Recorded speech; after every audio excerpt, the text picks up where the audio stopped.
Angelicus and Equations here. Sperb. Welcome to episode 49 of Sperb Herbs. Today we are going to be talking about a very commonly used herb, even if it's not commonly used as an herb. We're going to be talking about Dan Dou Chi, which is Soja semen preparatum or prepared soybean. So without further ado, let's get into today's episode.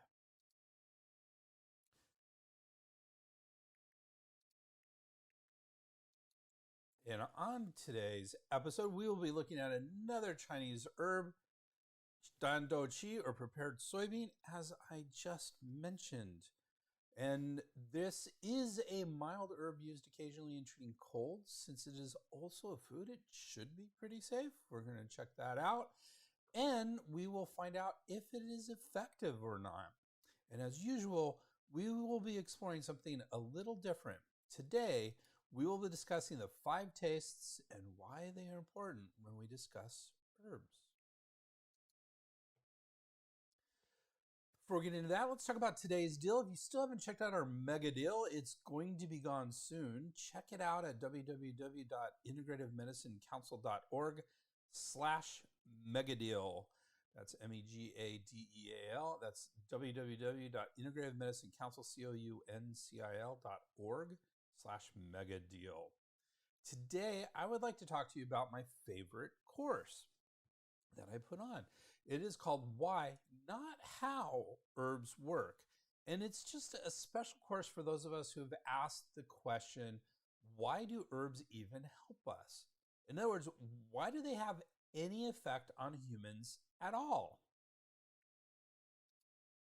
We explore some really interesting territory in this course, including philosophy, talking about holism and reductionism, ecology with talking about Gaia theory, evolution, we're going to talk about coherent coupling and plant-human coalitions, and explain why herbs may do different things at different doses, which is hormesis and xenohormesis. I don't know about you, these all sounded really foreign and exotic before I got into them.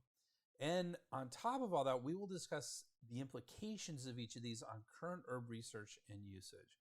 This is an amazing journal that answers fundamental questions about herbalism, and it is an absolutely can't miss webinar. If you hurry, you can get this webinar for 1/3 off. Instead of $30 for this 2-hour continuing education course, it is only $20. And we are approved for NCCOM PDAs and California Acupuncture Board CEUs. So it's a great way to get that for a relatively good, cheap, and fascinating course.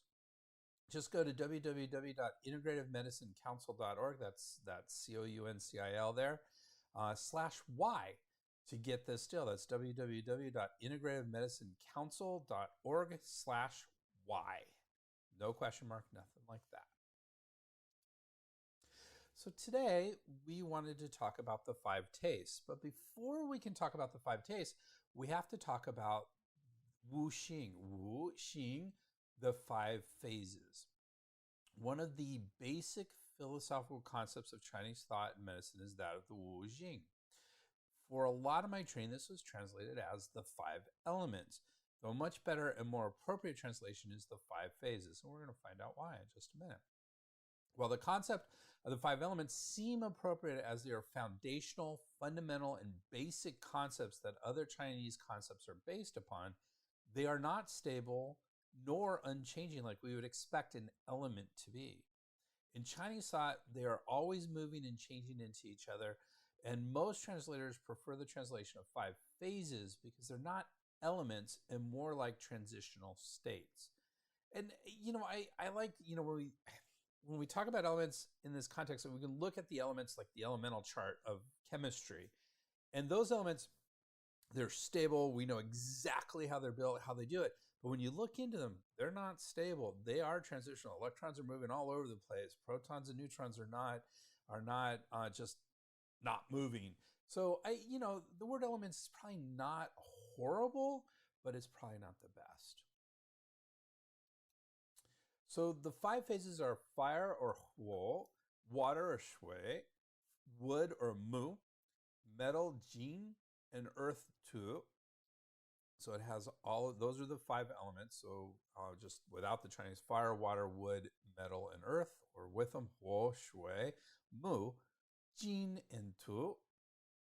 The Wǔ Xíng flow in specific cycles. The 2 basic ones are the generating or Sheng cycle and the controlling Ke cycle.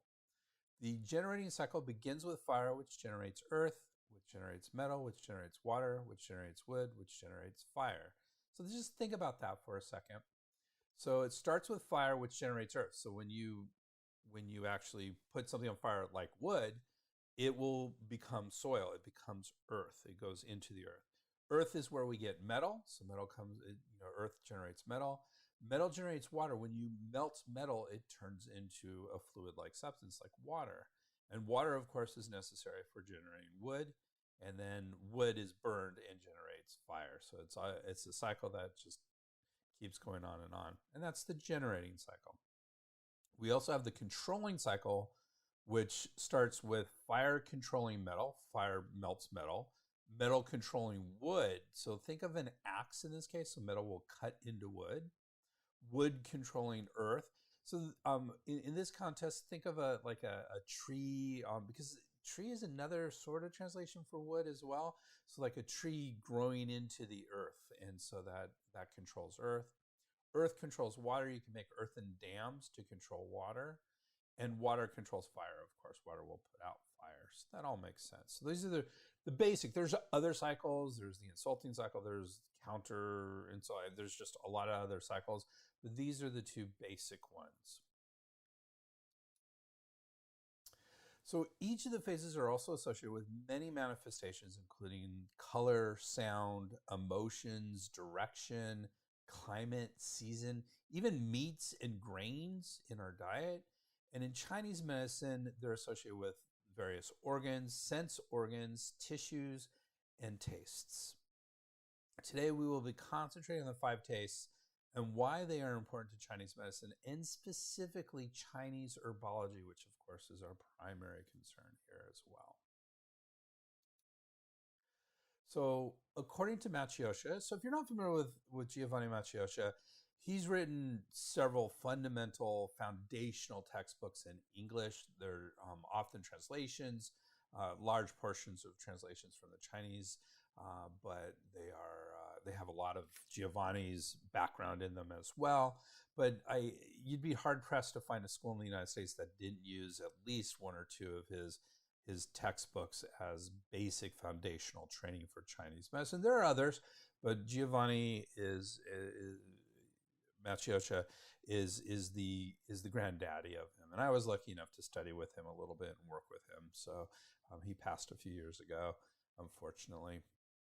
But he leaves a huge body of work for our profession. And according to him, the tastes related to the 5 elements are a relatively minor aspect of Chinese diagnosis. They are as follows: sour for wood, bitter for fire, sweet for earth, pungent for metal, and salty for water. So sour, bitter, sweet, those are all pretty straightforward. Pungent, you'll often see it translated as pungent, spicy, acrid. Those are all the same sort of taste for metal. And then, of course, salty for water, thinking of salt water. So that makes a lot of sense. So a sour taste often accompanies liver disharmonies. A bitter taste is part of the pattern of heart fire. Now, so we said sour is part of wood. Liver is also part of wood as well. Liver is the organ of wood, or the yin organ, I should say, of wood. We'll get into organs and 5 elements probably, maybe even next episode. But a sour taste often accompanies liver disharmonies, and that makes sense. Sour taste is associated with wood, wood's associated with liver, makes sense. A bitter taste is part of the pattern of heart fire. Again, bitter is fire, so that makes sense. Sweet taste is also indicative of spleen deficiency. Again, spleen is part of earth, makes perfect sense. A pungent taste sometimes accompanies lung disharmonies, and a salty taste occasionally is associated with kidney deficiency. So all these kind of go in line with these tastes, but they don't always correlate. The taste correspondences also suffer from certain limitations. For example, a sour taste is more frequently present in stomach disharmonies. A bitter taste is also more frequently indicative of liver disharmonies, such as liver fire. And a sweet taste can also indicate retention of dampness. So they're not perfect. And that's why he says a relatively minor aspect of Chinese diagnosis. We generally, I do, we have something called the 10 questions when we are treating a patient. And I often will ask a patient, do you have any funny tastes? Often I will extend that into cravings as well. So cravings can kind of fall into this a little bit, but it isn't one of my more important diagnostic tools. It can be helpful in some circumstances, but it's relatively rare. However, while the 5 tastes may not be super useful for Chinese medical diagnostics, they are very useful and are a quote-unquote primary property of herbs. And this is all according to Bensky and his team, which is one of the main textbooks for herbs. So Maciocha's book, and that came from the Foundations of Chinese Medicine, that's a foundational textbook for the underlying theories of Chinese medicine. As we get into the herb textbooks, now we're talking about, in this case with Bensky, fundamental textbook for individual herbs as well. So here's what they say there on this primary property of the 5 tastes. 5 tastes are acrid Xin, sweet Gan, bitter Ku, sour Suan, and salty Xian. Substances that have none of these tastes are said to be bland or dang. This concept dates back to both the Classic of Materia Medica and the Interclassic. If you're not familiar, I'm not super familiar with the Classic of Materia Medica, but I'm assuming that's a very old book that probably is not, because I looked in the back of Bensky's, they have all the books that they mentioned listed, and this wasn't mentioned. So I don't know how old it was, and I don't know if it's existent at this point, but the Interclassic this is the Huangdi Neijing, also known as the Yellow Emperor's Classic of Internal Medicine, or Yellow Emperor's Interclassic. And it is the oldest existing book on Chinese medicine, and it dates to about 200 BCE. So about 2,400 years old, or 2,300 years old at this point. So definitely one of the oldest books. And so we can see that these tastes are as old as basically the first writings of Chinese medicine, or at least existing writings of Chinese medicine. In fact, references in the Interclassic to medicines or food almost always discuss the properties of taste or temperature. For example, the temperature characteristics are yang, and the tastes are yin. This is a quote. A substance may also be described as aromatic, xiang, which is not really a characteristic of taste, but of temperature. This property describes an ability to penetrate through turbidity and revive a particular function, either the digestive function of the spleen or the cognitive functions of the spirit and sensory orifices. Another taste attributed to certain herbs is astringent, or si. This refers not only to the taste of the substance, but also its ability to prevent the leakage of fluids. The properties of taste and temperature have specific effects. The following passages drawn from chapter 74, Basic Questions, are illustrative. So basic questions, we just said the Interclassic, and so where does Basic Questions fall? Well, the Interclassic, the Huangdi Neijing, the Yellow Emperor's Classic of Internal Medicine, or Interclassic, is broken down into 2 books, and one of those is called the Basic Questions, or Su Wen. So that's where this is coming from. And so here are some passages that are in that portion of the Interclassic. Acrid and sweet tastes scatter and are yang. Sour and bitter substances drain and are yin. The salty taste drains and is yin. The bland taste seeps and drains and is yang. So a thick, these are continuing with quotes, a thick taste is yin, a thin taste is yin within yang. Thick taste drains, thin facilitates flow. Another quote, among the tastes, acrid and sweet disperse and are yang, while sour and bitter drain and are yin. In traditional Chinese medicine, the taste of an herb partly determines its therapeutic function. Acrid substances disperse and move. Sweet substances tonify, harmonize, and are sometimes thought to moisten. Bitter substances drain and dry. Sour substances are astringent and prevent or reverse the abnormal leakage of fluids and energy. Salty substances purge and soften. And bland substances leach out dampness and promote urination. Zhang Yuansu, who lived between 1151 and 1243, expanded upon the characterization of taste as set forth in the Inner Classic. For example, he said that because the Fedra herb of Ma Huang is bitter, its taste is thin, and it is the yang within yin. It therefore produces sweat and ascends. And because the taste of Rei, radix, et rhizoma, Da Huang, is thick and is the yin within yin, it therefore drains downward. The Inner Classic also mentions prohibitions against the use of certain tastes. Acridity, or spiciness, travels in the qi. In diseases of the qi, do not eat much acrid food. Saltiness travels in the blood. In diseases of the blood, do not eat much salty food. Actually, that sounds pretty familiar pretty common to modern Western medicine as well. Continuing. Bitterness travels in the bones. In diseases of the bones, do not eat much bitter food. Sweetness travels in the flesh. In diseases of the flesh, do not eat much sweet food. Sourness travels in the sinews. In diseases of the sinews, do not eat much sour food. A relationship between the tastes and the yin organs is mentioned in basic questions. Sourness enters the liver, acridity the lungs, bitterness the heart, saltiness the kidneys, and sweetness the spleen. There's also a discussion of the effect of each taste on diseases in each of the yin organs. The therapeutic actions of an herb can be discerned by linking its taste and temperature qualities. Thus, an acrid warm herb can be used for treating externally contracted cold, an acrid cool substance for externally contracted heat, and so forth. And again, this is all from Bensky's textbook, Bensky and his team, which is the Chinese Pharmacopoeia. Excuse me, Chinese, Chinese Herbal Materia Medica, I should say. That is an introduction to the five tastes and why they are important to Chinese herbs. So again, we see the importance of these five tastes. Probably, I would say, even though they're a basic concept in Chinese medicine, I really think they're not super useful until we start applying them to herbs, and it's very important. In fact, we've often talked about the Chengnan Ben Sao Jing, which is the Divine Farmer's Materia Medica. And it's the oldest existing book on individual herbs, written about 200 CE. And it was said in antiquity, Shen Nong is the divine farmer, sort of this, supposed to be someone who lived, but is given sort of a divine sort of status. And he lived a couple thousand years before all this we're talking about, maybe 3,000 or 4,000 years ago at least. And he was said to have a glass stomach, that he could eat anything and he could discern the tastes of the herbs. So that's why this is very foundational concept, especially with herbs.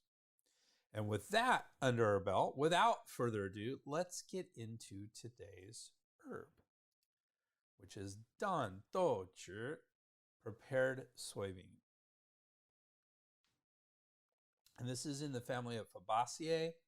The species specifically that we're talking about is Glycine max L. Murr, and that specific species is in Chinese Da Dou, is the Chinese of this particular species, Da Dou, both fourth tone. The medicinal part is the entire herb. We can talk about the entire herb, but really we're talking about the beans, the fruit, but the entire herb can also be there as well. And the English translation of Dan Dou Chi literally means prepared soybean. So right there. Other names for this are just Glycine max, so it's the species, but it's also just the name. People will just say Glycine max. Soja, you might see S-O-J-A, soja in there. Xiang Dou Chi, we're going to see specifically what that means. Fragrant Dou Chi, so fragrant soybean. In Japanese, it's Tan Toshi, and in Korean, Dam Dusi. Again, I don't speak either Japanese or Korean and only barely speak Chinese, so please forgive me with all that. So let's talk a little bit about that Fabaceae family, because it's a really interesting family, and you are absolutely familiar with this family. You, if not every day, frequently probably have things from this family. So the Fabaceae family, also called the Leguminosae family, is commonly known as the pea, legume, or bean family. It includes about 670 genera. Wikipedia says about 765, so there's always some discrepancy between genera and potentially species when you look at these overviews, because they're constantly changing and depending on your source and all sort of things. So between 670, 765, maybe a little bit more, maybe a little bit less. That's a lot of genera for a family. And nearly 20,000 species of trees, shrubs, vines, and herbs. Distributed worldwide, members generally have compound leaves and the production of fruits known as legumes.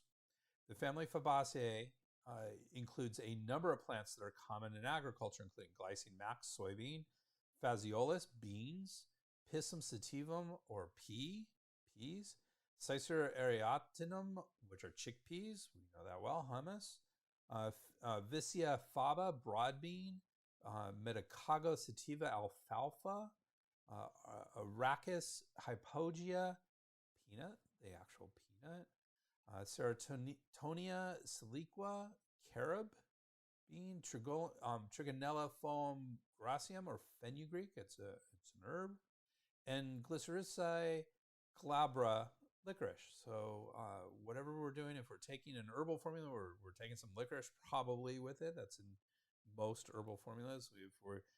I don't know about you, I probably don't eat beans, soybeans, chickpeas, and peas and peanuts every day, but I probably eat them 3 or 4 times a week, I would think. So I had hummus last night, so there's my chickpeas just last night, and so there you go. So this is common, I think, that we eat something from this family, and they're good sources of protein, and oils are really good sources. We're going to talk more about that in the context of soybeans.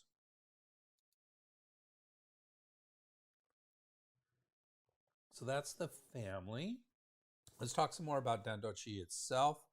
Bensky and his team say the dose of this herb is 9 to 12 grams. Chen and Chen, remember I have 3 major textbooks and a bunch of other textbooks that I look at. So Bensky and his team is one of them. Chen and Chen is another excellent textbook for herbs. And they say the dose is 10 to 15 grams, so maybe a little bit more than the Bensky, with a maximum of 50 grams. Now that sounds like a lot, and it is a lot for herbs. But remember, it's prepared soybeans. This is sort of it's a food substance. So 50 grams is less than 2 ounces. That's not a lot as far as food substance. And Brandon Wiseman agree it is 10 to 15 grams as well. So Chen, Brandon Wiseman, I think they often have the same source text because they seem to be very much in agreement on most of the dosages here. The category, they all kind of translate them slightly differently. Bensky and his team puts this herb in the cool acrid herbs that release the exterior subcategory of herbs that release the exterior. Chen say it is a wind heat releasing herb under exterior releasing herbs. So it's just like Bensky takes the herb itself, it's a cool acrid herb, and that releases the exterior. And Chen says, well, it's what diseases it's treating, and they say it's a wind heat releasing herb. So it actually treats wind heat. So slightly different. One looks at the herb, one looks at what it's treating. Brandon Wiseman similarly say it belongs to cold, acrid, exterior resolving medicinals. They use slightly different language, but very much in the same line of things. Bensky and their team say it is sweet, slightly bitter, cold or warm, depending on preparation. We're going to talk quite a bit about that in just a few. And enters the lung and stomach. Chen and Brandon Wiseman added is acrid, so that's got that spiciness, and only cold. Though when you get into some of the commentary, especially with Chen, they will say that how it's prepared can also make it warm.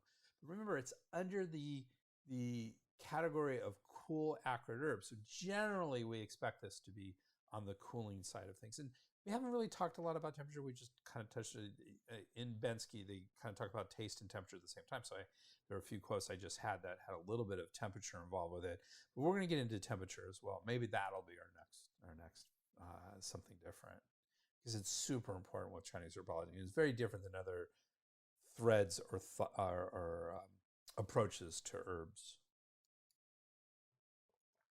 So Bensky and his team in Chen disagree on what is the original source of this herb by a lot.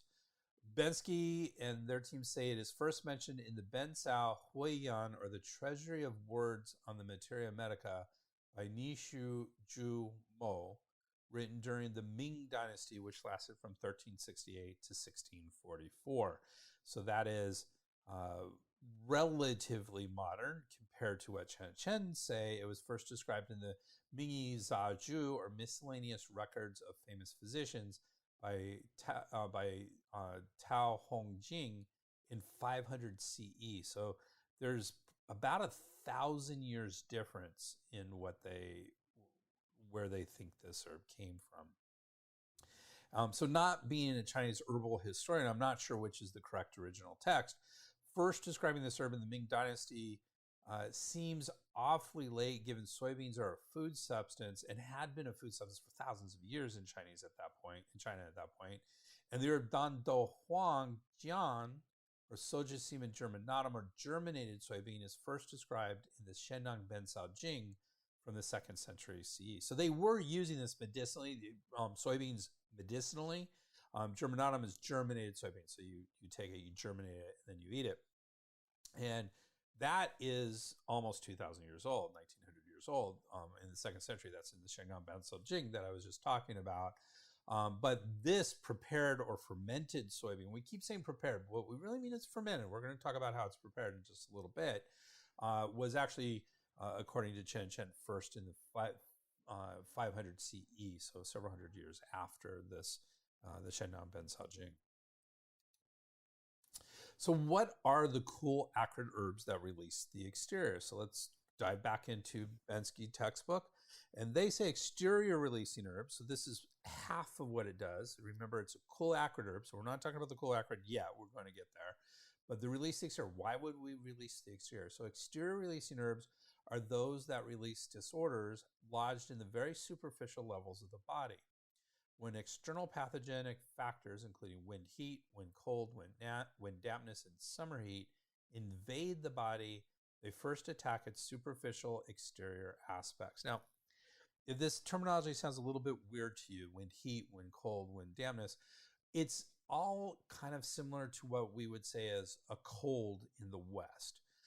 And we say that wind is sort of one out. There's kind of two ways you can look at wind, but this way is it brings something from the outside in, and our body's trying to fight it off. So, and that's where we get our symptoms. That's where we get it stuck in those superficial levels of the body. So symptoms associated with the exterior then appear. So chills, fever, headache, stiff neck, and general muscle aches. Sometimes sweating will appear, which resolves the condition, in which case no treatment is necessary. Your body's good. We sweat. It's good. At other times, however, there will be an absence of sweating, or even though there is sweating, it is not accompanied by any change in the condition. At this juncture, herbs that release the exterior are used. Most exterior releasing herbs are diaphoretics. That is, they release or expel the external pathogenic influences through sweating. So these herbs will induce sweating. There's a saying in Chinese medicine, when the disease is in the skin, sweating will bring it out. Some of the herbs that release the exterior have additional functions, stopping coughs and wheezing, controlling pain or spasms, and venting rashes such as measles. In Chinese medicine, the treatment of rashes such as measles consists of bringing the rash, which is a sign of heat, to the surface and venting it, thereby dispersing the disease. This is similar to releasing an exterior disorder through sweating. Herbs that vent the rash of measles and similar diseases are especially useful in cases of relatively long duration, which is believed that the rash is trapped in the body. Later in the book, under the subcategory, they explain the cool acrid release the exterior herbs. Cool acrid herbs, by them, I mean Bensky and his team. Cool acrid herbs are used in treating wind heat patterns with such symptoms as relatively severe fever, with mild chills and sore throat. Some of these substances are also effective in venting rashes or treating eye problems due to wind heat. Not a ton there. All right, so that gives you an overview of cool acrid herbs that release the exterior. Now let's talk about what is good quality Dan Dou Chi or prepared soybeans. So according to Bensky and their team, good quality consists of loose black beans with a thin membranous skin and a strong aromatic fragrance, so very fragrant. Zhao and Chen. So this is a different book. It is kind of a textbook, not a common one, not one used in the schools that I'm aware of. It's called Chinese Medicinal Identification, an illustrated approach. So it's actually designed to help identify herbs. It's a really great book, beautiful pictures, lots of each herb that they cover. But to me, this is where I think the quality. They're really good at describing what's quality of it. So what they say is superior grades are soft and aromatic, and no pieces that have spoiled are present. They also say they have an oval shape, are slightly flat. They are externally black with a loose and light outer skin, and has occasionally already fallen off, exposing a brown seed kernel. The texture is soft, the odor is fragrant, and the taste is slightly sweet. So that's good quality Dan Dou Chi. So what does it do according to Chinese medicine? So Chinese medical actions of Dan Dou Chi include releases the exterior. Well, that makes a lot of sense. That's the category it's in. And it says for both hot and cold exterior disorders, because of its mild character, it is also appropriate for treating patterns of yin deficiency with superimposed exterior disorders. And as a second function, it eliminates irritability. And it says under that function, for irritability, restlessness, stifling sensation in the chest, and insomnia following a febrile disorder. Chen similarly say it releases the exterior and eliminates irritability and harmonizes the middle jiao. So often when we say harmonize the middle jiao, we're talking liver and spleen. We're not going to get into three jiao, sun jiao. There is a whole nother theory we can get into at some point, but it usually means digestion, often when it says it harmonizes the middle jiao. And remember, this enters the stomach, so it's part of what it does as well. Brennan Wiseman, it says resolves the exterior. Instead of saying eliminates irritability, that it is eliminates irritability. Yeah, it says it eliminates vexation, which is the same thing. It's just a different word. And Brandon Wiseman wrote a fantastic book called The Practical Dictionary of Chinese Medicine. So he's very much very specific in his verbiage, which is not necessarily true of other textbooks. So vexation in this context means a very specific Chinese word that's being translated, while irritability can be, not quite as specific. So that's why they use the word vexation here. Zhao and Chen, that's the identification book, also have some functions, and they say it resolves the exterior, eliminates vexation, and diffuses depressed heat. So that might be a little bit strange sounding, diffuses depressed heat, but that is not a main function. As you can see, as none of the other texts are really talking about it. It's an interesting function. Depressed heat is often associated with yin deficiency. When we mention yin deficiency, this being treated, releasing the exterior in yin deficiency. But again, that's probably a little bit more advanced than we need to get into right now. So preparations, how is this herb and what different types of preparations are there? So according to Bensky, again, unless other exterior releasing herbs are used in the fermentation process, the venting and dispersing quality of this herb is extremely weak. However, various ingredients are used in different parts of China to prepare this herb, some of which are cold and others hot. Most commonly, Artemisia annua herba, Qinghao, and Morifolium sangye are made into a decoction which is then used to steam the black soybeans until they are thoroughly soft. The beans are then covered with the dregs of the decoction, left to ferment, and finally dried to form soja semen preparatum or Dan Dou Chi. This is known as aromatic prepared soybean or Dou Chi, or simply Chi, or clearing prepared soybean Dou Chi. This is a type that is most appropriate for the discussion of cold damage formula gardenia and prepared soybean decoction or Zhizi Chirtang, which treats heat constrained in the chest. So just want to mention, so this discussion of cold damage, this is, again, a very, very important book in Chinese medical history. I said that the Sheneng Ben Sao Jing is sort of the oldest existing book on single herbs. This discussion of cold damage with Shenghen Lung is the oldest existing book on formulas, written by Zhang Jing. And again, this is around, I want to say about 200 CE, but something in the back of my head is saying maybe a little bit later than that. I don't have the exact date here, but it is the oldest formula book. So this, again, kind of, this is an older book at this point. So actually, that book predates the original text that I'm confused about the history of when we first know about Dan Dou Chi. So I suspect that this formula did not actually have prepared soybean in it in the Shanghan Lung on the discussion of cold damage. But again, I'm not an herbal Chinese herbal historian. So anyways, moving on. Back to Bensky. The product known as Dan Dou Chi from Shanghai is prepared quite differently. The juice is pressed from fresh Polygony hydropiperus herba or La Liao, Artemisia annua herba Qinghao, Eupatori herba Pei Lan, Perillifolium Zisuye, Pogostomonas / Agastaches herba, in this case it could be either species, or Huoxiang, and Nilumbinus folium He.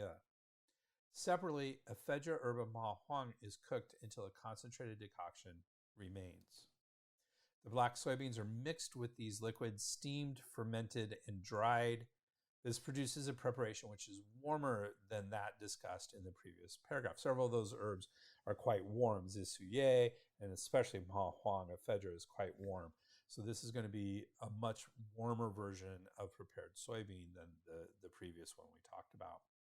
It is suitable for treating exterior when cold patterns. Remember, this is treating wind heat patterns in its normal preparation. In this case, it's treating exterior wind cold patterns. It is the type called for in the formula scallion and prepared soybean decoction, or Song Chi Tang, variously called bland prepared soybean or Dan Dou Chi, warming prepared soybean Wen Dou Chi, and even confusingly clearing prepared soybean Qing Dou Chi.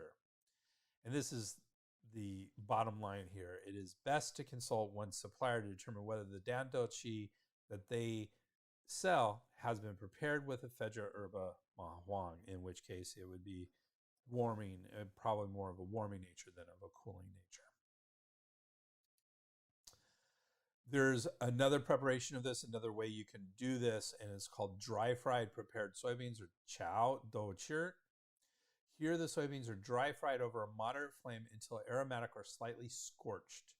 Historically, most Materia Medica texts record that fried Dan Dou Chi can stop sweating. For example, the Grand Materia Medica notes that fried well, it can stop sweating, just like the roots and nodes of Ephedra herba Ma Huang. The present view is that after dry frying, its ability to release the exterior is weakened, and it only reduces food stagnation and harmonizes the middle. So interesting. Doesn't really do anything about sweating in modern thought. Chen have a lot to say about this herb and its preparation. Dan Dou Chi has different properties and functions depending on the processing methods chosen. To maximize heat clearing effect, Dan Dou Chi should be cooked prior to the addition of other herbs. To maximize the exterior releasing function, this herb should be added to the decoction last and cooked only for a short time. Dry frying increases its function to stop perspiration. Dry frying with black beans changes the thermal property to neutral to warm from cool. Dry frying with salt enhances its emetic effect, so it actually will cause emesis or vomiting. Dry frying with garlic helps to stop bleeding. Dry frying with grain-based liquor enhances its ability to dispel wind. So lots of different stuff there. They also include an author's comment similar to the preparation notes in Bensky and the Bensky and their team text. Dan Dou Chi can be either warm or cold depending on the herb with which it is processed. It is cold in nature and is processed with Sangye foliamore and Qinghao herba artemisia annua. On the other hand, it is warm in thermal property if it is processed with Zisuye folium perilla and Ma Huang herba ephedra. While using Dan Dou Chi, it is important to determine how it has been processed so that it can be used appropriately. So this isn't an herb that you can just kind of take off the shelf and know exactly how it's going to work. You need to know how it's been prepared. So what are some Western uses for this? Well, as we look at Western uses of soybeans, there's a lot of information available about consuming regular soybeans, but not much about prepared soybeans as we are looking at here. There is a study I'm going to talk about under science that gets into it a little bit different types of prepared or fermented soybeans, but it's not necessarily this exact herb. But there's a lot of information about isoflavones and the effects of soybeans on cancer, both pro and con. Some will say it helps cancer. Some will say you have to avoid it if you have cancer. Diabetes, it also has effects on diabetes and many other conditions as well. But it's not really, when we say Western uses here, we're talking about herbal use, and it's not really used as a Western herb as far as I can tell in my experience. So Bensky has an extensive commentary on this herb, and their commentaries are really good. So let's get into this. They say Dan Dou Chi is lightweight and floating in nature with good venting, dispersing, and disseminating actions. Not only does it vent and disperse exterior pathogens, it can also spread and clear constrained heat in the interior. Its sweat-inducing action is very subdued and is therefore said to bring out sweat without injuring the yin fluids. Its cooling action is also rather weak, and its ability to disseminate constrained heat in the chest is derived from its power to dredge, vent, and spread. As Treasury of Words on the Materia Medica notes, this is a superior medicinal for venting constraint. Seeking accuracy in the Materia Medica elaborates. Since its flavor is bitter and its temperature cold, one would expect it to be a bitter, downward directing herb without any power to ascend or lead upward. However, after it is steamed and despite its bitter flavor, it is aromatic, and although it is cold, it has lifting and dispersing properties.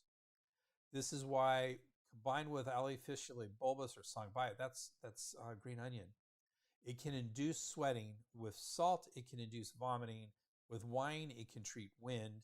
With Chinese leeks or jiaosai, it can treat dysenteric disorders. Aloe bulbus or Xie was noted for this indication in the Grand Materia Medica. With garlic, it can stop bleeding, and when dry fried until cooked, it can stop sweating. Likewise, when there is a pathogen in the upper body causing symptoms of irritability, restlessness, headache, stifling sensation in the chest, vexation, insomnia, expression of rashes, and nausea, when combined with Gardenia fructus jurza, it can lead the pathogen upward to be vomited out. So jurza is a very cooling herb, so and a lot of what we're talking about is heat, and the rashes, the vexation, those sort of things are heat. This prevents it from descending internally and causing symptoms of internal clumping.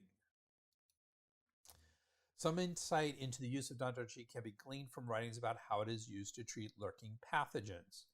An example is Liu Baoyi's discussion in Encountering the Sources of Warm Heat Pathogen Diseases about how to treat lurking pathogens in the lesser yin channel of the kidneys. That is a highly, highly technical sentence, but an important one. So the lesser yin channel of the kidneys. Lurking pathogens are kind of also translated as hidden pathogens. These are things that get stuck in certain areas. In this case, the kidney channel. Okay, so this is what he says. In my humble opinion, There is nothing better than using Scutellaria decoction Huang Qing Teng plus Scrophularia radix Xuan Shen and Dan Dou Chi. It is the most appropriate method by far with little need for alteration. This is because Scutellaria decoction is specially designed to drain and cool internal heat. Scrophularia radix Xuan Shen tonifies kidney yin. Dan Dou Chi is made from black soybeans, which themselves enter the kidney channel and is made by steaming in a pent-up container, just like the pathogen itself before it begins to emerge.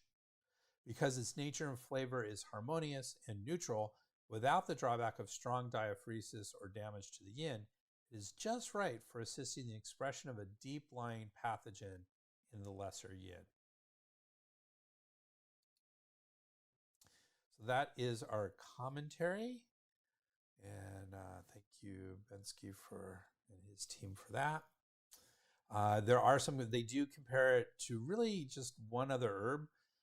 So Soja semen preparatum, Dan Dou Chi mildly vents and disperses exterior pathogens, whether at the superficial level or looking more deeply. It also relieves constraint. Soja semen germinatum, Da Dou Juan, is similar, but its effects are focused on summertime warm pathogen disease and damp heat disorder. So this is that germinated form of soybean. So that's the only comparison it really does.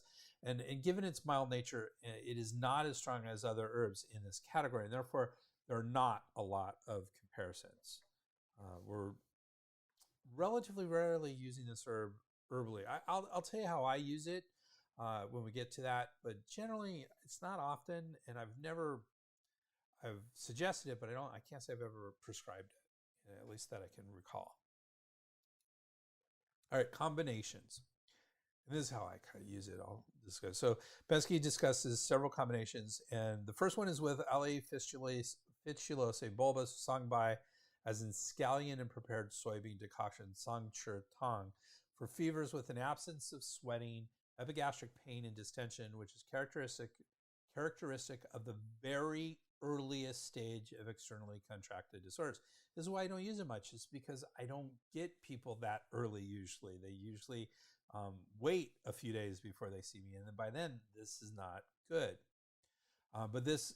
So why I want to do this is prepared soybean with green onions. And so one of the things I will say to my patients is when they're not sure it's a cold, it's still kind of nebulous, I'll say, go have miso soup. Miso soup is fermented soybeans. Miso is fermented soybeans.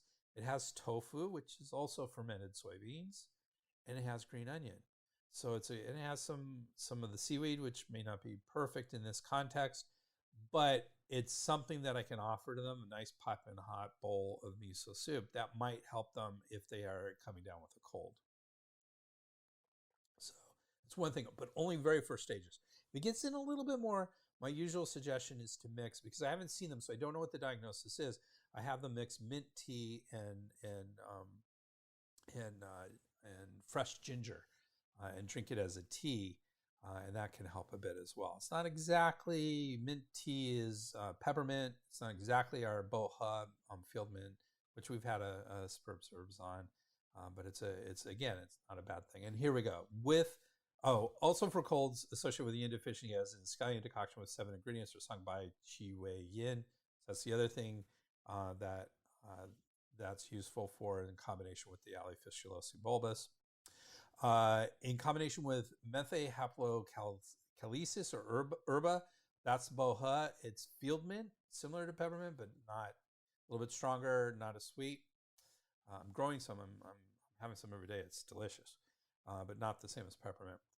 Schizonepidae, herba, jingjia, and arctic fructus neovongza for early stages of wind heat disorders with fever and headache, as in honeysuckle and forsythia powder, yin chao san. So yin chao san is one of the basic, more often than not, I have another formula that I prefer to yin chao san, but yin chao san is one of those many acupuncturists, herbalists will go, this is their go-to for treating a cold, is yin chao san. So semen soja can be in there as well.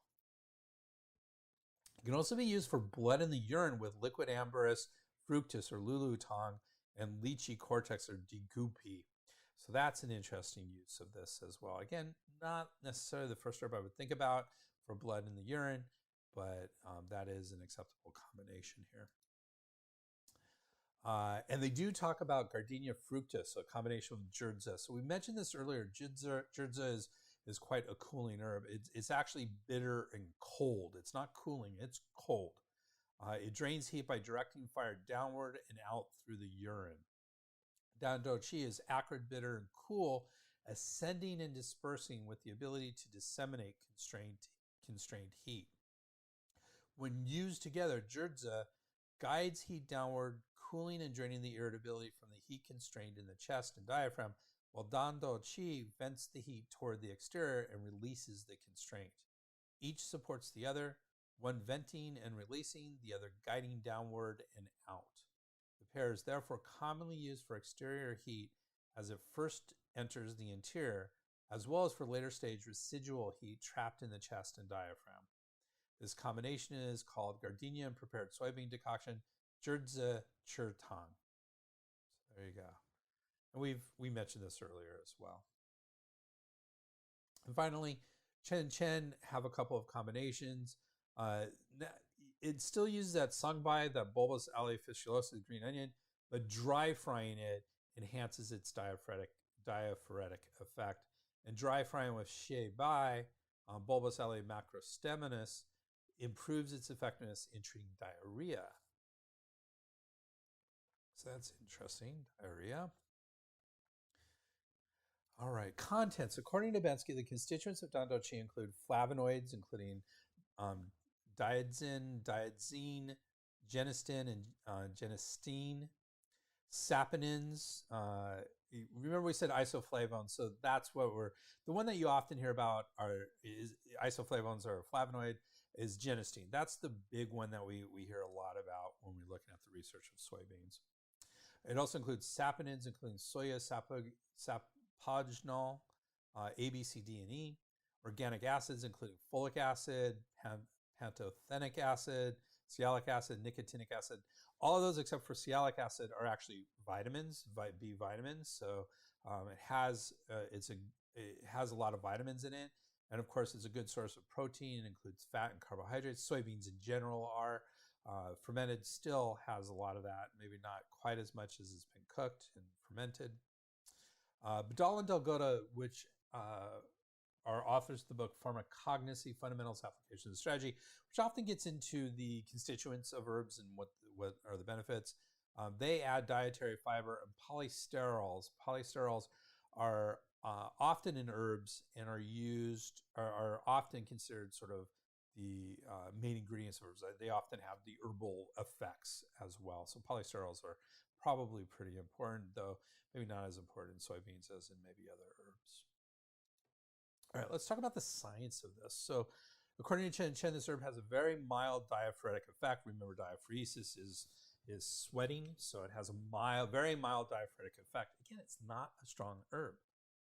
Badal and Delgado, that's that pharmacology book, so soybeans in general have estrogenic activity, so they add estrogen to the body, are antioxidant, hypolipidemic, and used in metabolic disorders such as cardiovascular disease, diabetes, and obesity, as well as cancer, osteoporosis, menopause, and anemia.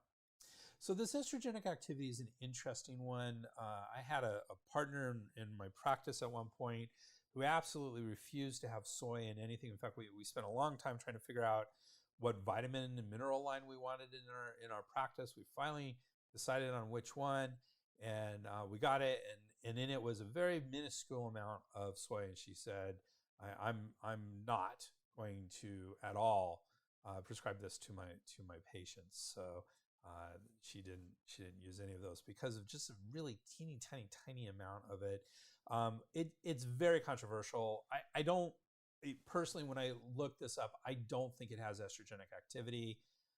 There's some evidence that it does, especially in rats, but when we look at it in humans, it doesn't look like it does. Again, science is a stepwise process, so we don't know exactly what it's going to, what further research is going to show. At this point, I don't think there's a ton of estrogenic activity or we need to be worried about it. As for prepared soy products, I'll get into this in just a second. We had a comment, white soja or like the black. I'm not familiar with white soja, so unfortunately I can't answer that, Ralph, but it's an interesting question. I think in general, we are looking at black soybeans when we're talking about this Dan Dou Chi, the prepared soy products. I didn't see any reference to anything being white in any of the textbooks. So, and as we know in Chinese medicine, color plays a role. And so I would tend to think that white soja are going to be very different than the black soja from a Chinese medical point of view. Whether or not that's true from an experimental point of view, I can't say, but I'm not familiar with white soja. So that's soybeans in general that we talked about. As for prepared soy products, I did find an interesting paper called Fermented Soy Products and Their Potential Health Benefits, a review. And I love reviews. So this was a little sparse. It was interesting though. While Dan Dou Chi is fermented, it is not fermented in the same way as some of the fermented soy foods. So we have to take all this with a grain of salt. Fermented soy foods include natto, miso, tofu. Now it does say Dou Chi here, and I'm wondering if that means our Dan Dou Chi. I'm not sure. This is Dou Chi, sufu, Jianggu, Zhang, Dongjiang, Kanjiang, Meiju, Tempeh, Thua Now, Kinema, Hawaiiger, and Tungrambai. As you can tell, I have not heard of a lot of those. So a lot of them are new to me, but they're all fermented soybean products. And in this review, the authors say fermentation enriches the nutritional value of foods by increasing the content of vitamins, essential amino acids, or fatty acids, allowing detoxification and removal of anti-nutritional factors. Basically, the paper says fermented soy products are potentially antioxidant, anti-cancer, anti-obesity, anti-diabetic, anti-inflammatory, cardio, and neuroprotective, so it helps the heart and nerves, and anti-aging. I don't know about you, none of those things sound bad to me, and I'm really taking a huge focus on what I'm eating, and soy is definitely a big part of it because I do think it's very, very much helpful in this context to life. All right, let's talk about drug-herb interactions. A search for drug-herb interactions with Dan Dou Chi yielded no results. Similarly, the American Herbal Products Association's Botanical Safety Handbook did not have an entry on our herb or soy in general. There were some studies that showed some cytochrome P450 interactions with some of the constituents of Dan Dou Chi, but none for the whole herb or full spectrum extract. One rat study did show cytochrome P450-3A4 and P-glycoprotein induction with soy milk and miso. Again, not exactly what we're talking about here. Cytochrome P450 and P-glycoproteins are just things that we're looking at for increased risk of drug-herb interactions. Overall, there appears to be a minimal risk of a drug-herb interaction with Dan Dou Chi in humans. So there you go. Concerns, according to Bensky and their team, there are no noted cautions or contraindications. Additionally, neither Brandon Wiseman nor Chen have any cautions. This is odd. I've never not had any cautions on herbs, so that's a huge issue here. And I just, the fact that it doesn't have any cautions, it makes sense. It's a food based on a food substance. It seems reasonable on the surface. This is the fermented product of not just a common food substance, the one which is among the most widely consumed foods in the world. I mean, like literally there's like rice, wheat, and soy. I mean, those are the three most consumed foods in the world. So in this context, it better be quite safe. So definitely good. So that is our herb today. We started our podcast today with a discussion of the tastes of herbs in Chinese medicine, a foundational herbal concept, and then we discussed Dan Dou Chi, a fermented form of soybeans, as a mild yet seemingly quite safe herb. There's not a lot of science specifically about this herb. I did look it up. It has been used for at least 500, if not 1,500 years plus, so there should be some efficacy. I do think Chinese medicine will dump things that don't work, and the fact that it's still part of the materia medica means there has to be a usefulness to it. So there's got to be some efficacy to it. Though it's probably, like we've been saying all along. It's mild. It's not huge. It doesn't have, even if it's efficacious for what it's supposed to do, it doesn't move the needle much in a situation. So you have to have a fairly, it's only very useful at the very beginning of a cold or some conditions, unless there's that lurking pathogen. That's the alternative use for that. And we learned something about the importance of miso soup, or the traditional formula scallion and prepared soybean decoction song chur tang, when we were fighting the early stages of a cold. So I'll tell you what, I don't know if that's a great analog for miso soup is a great analog for song chur tang, but it sure is healthy, tastes good. It's warming. It's a soup, which is always very soothing when you're coming down with a cold. So I don't see any problems with saying to a patient that I can't see right away, have some miso soup, have a big bowl of miso soup and with the soybeans. So that's my advice. That's where I end our talk about today's herb. In our next episode, it is quite a special one. It will be our 50th episode. I cannot believe we're 50 episodes in. We will be covering a very interesting, one of my favorite formulas, shui fuju yu tang, or drive out stasis from the mansion of blood decoction. This is a great formula for pain in the chest, and I frequently use a modification for treating low back pain in many of my patients. And as usual, we will be exploring something a little different. Please join us for the next very incredibly special episode. I don't know if I might have a noisemaker. I might have some streamers. I might not. I might have a 50th episode. That's a milestone. And I just want to say thank you very much for listening. If you like this podcast, please do us a favor. Give us a 5-star rating in your favorite podcast app. We would really be thankful for that. And remember, you can get this in our Drug Herb Series Mega Deal and our special on my favorite course, Why Not How Do Herbs Work, at www.integrativemedicinecouncil.org. That's COUNCIL.org. And you can always get in touch with me at Dr. Greg at spurbsherbs.com, or at our website, www.spurbsherbs.com. That's SPERBSHERBS.com. And as usual, our bibliography. Spurbs Herbs. The proceeding was presented by Dr. Greg Sperber. We would like to thank Janelle for all her support, and everybody else who contributed to this program. Janelle. Timothy Dobbins, Rogers, Campbell.